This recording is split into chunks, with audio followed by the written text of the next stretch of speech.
Sahil, fotovideo, Najdobria, Gorno Ezerovo.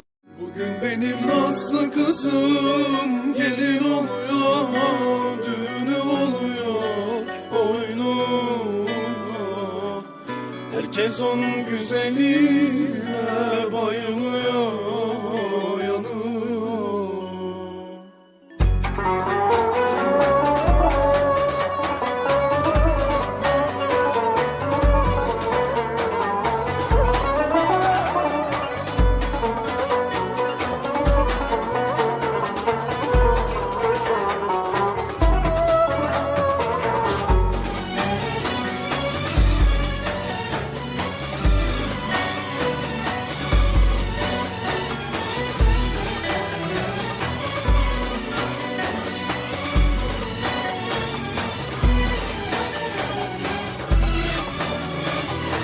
Benim kızım Здравейте, скъпи приятели! Една хубава покана от дядо и баба Амет и Емине.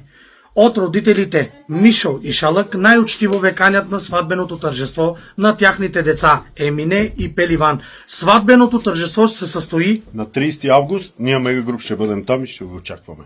Айде Бургас!